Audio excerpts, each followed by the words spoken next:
DreAllDay.com. Everybody, Dre Baldwin, DreAllDay.com. We get into the next part of this Q&A series where I'm collaborating with a bunch of other YouTubers who I think their areas of expertise would definitely interest you, and most of you, for the most part, from when I asked the question a while back about who I should collaborate with, most of you already know about these people because I know y'all watch other people's videos in addition to watching mine. So this next person that I'm bringing in, a lot of you know about.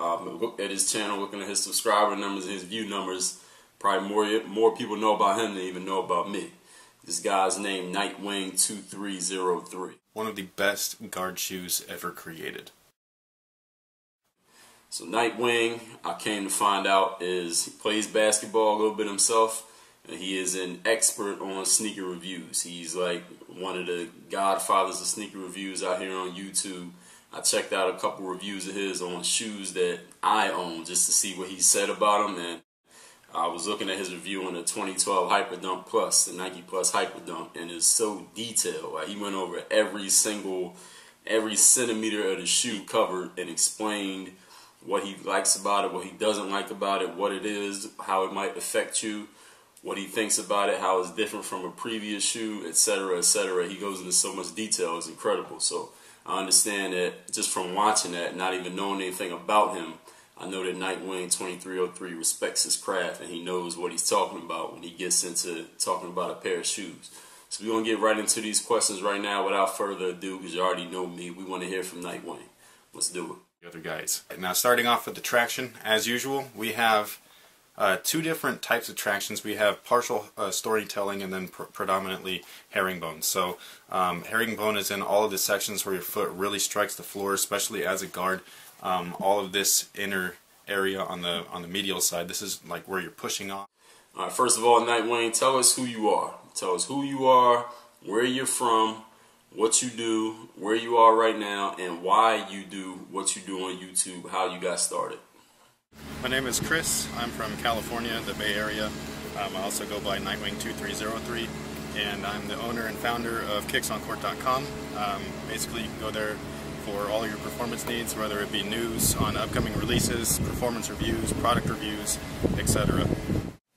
Just to clarify, these first three questions are questions that I ask everybody that comes on. I know I mentioned that you play basketball when I'm asking the question. Since this is a basketball channel to work on your game community, do you play basketball at all? Where have you played? When did you play? Who are your favorite players or teams? Who is the best player you have ever played against or played with? I basically started everything on YouTube. My YouTube channel is Nightwing2303. Started that a few years ago, back in 2009. The reason why I started it is because there just wasn't really any performance reviews out there that were actually useful. I would go to the blogs and the retailers, online retailers like footlocker.com, eastbay.com, and the consumer review section was all about people talking about the sneaker with their pants and like how they looked and things like that, and that just wasn't what I was into the shoes for. I needed them for performance purposes. So since I couldn't find anything useful for myself, I decided just to do it myself, and that's basically how everything started. I currently do play basketball. I play as many times a week as I can with my work schedule. I do work full-time and all that kind of good stuff, and running the site and everything. But basically I play all the time, as much on-court time as I can, so I can test all of these shoes and the products. As far as my past experience goes, the highest level that I've played at competition-wise has been high school level. I'm 30 right now, and basically after my child was born I took a really long break from basketball, and basically in 2008, 2009 is when I started playing again. So I guess you could say I'm sort of new coming back, but my skills are still there and I still work on my game as much as I can.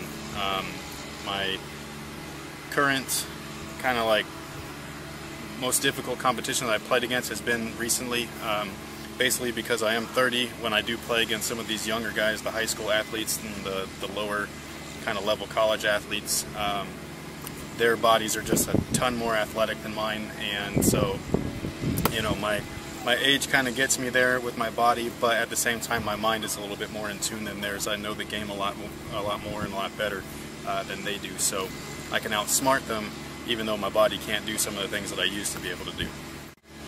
So my favorite players basically growing up, of course, were Michael Jordan, Scottie Pippen, that whole 90s Bulls era. As far as other players go, Allen Iverson's a big favorite of mine, as well as Jason Williams. Jason Williams from the Sacramento Kings and Memphis Grizzlies and all that stuff. And as far as current players go, basically the only one that I could really say is like a favorite of mine would be maybe Derrick Rose and Stephen Curry. Everybody else just kind of has my respect. LeBron, Kobe.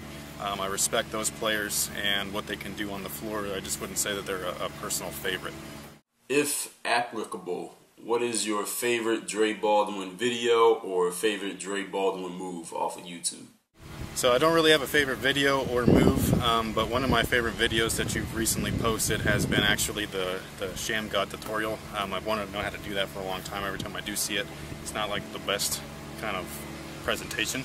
And you basically slowed everything down, explained everything that you were doing, and gave us a good visual on that. So that was one of my favorite of your most recent videos. And the other thing that I really like is your weekly motivational videos. I think that those are really cool. I think that those are useful, not just for myself, but basketball players in general. I do think that sometimes we need a mental pick-me-up, and I like that you provide that for us. How did you get into the sneaker game? How did you get into reviewing shoes? What gave you the bug to be into shoes so much, or to be a sneakerhead, as they like to call it? The reason why I became a sneakerhead or got into sneakers or whatever, like however people want to describe us, is basically because of basketball. If I wasn't a basketball player, or if I never started playing basketball, I really would have had no interest in the shoes that these players wear. Again, being a fan of Michael Jordan, Scottie Pippen, all of those guys, I saw them on court playing in certain shoes, and I mean, I wanted those shoes. I thought that if I had those shoes, I'd be able to play like them. As far as how it goes now, basically I just never grew out of it. It's kind of like comic books. I still like comic books and cartoons and stuff, and some things you grow out of and you leave behind in your past, and other things you don't, and this is just one of those things. When you look at shoes made by different companies, because I understand that you focus on basketball performance shoes, when you look at shoes made by different companies, so we got Reebok, you got Under Armour, Adidas, Nike, are there any distinguishable characteristics that are always in each company's type of shoes that lets you tell the difference between one company's shoe and another company's shoe? The biggest difference, I would say, would be maybe the sizing and the fit for each brand. I know that Adidas tends to run pretty narrow, especially the shoes that have their sprint frames. Other than that, kind of like Jordan brand fits sometimes a little bit big. Nike, their sizing is just all over the place. As far as their tech features go, I could definitely tell a difference. I know a lot of people cannot, but that's just a thing that I've been playing in all of these shoes for so long that I could tell you what tech is in what shoe from a visual standpoint as well as a try-on standpoint. I don't really need to go out and play in them unless I want to actually know how they perform. But the biggest difference, though, I would say is basically just the sizing and the fit. This is Nightwing 2303 from kicksoncourt.com. Work on your game.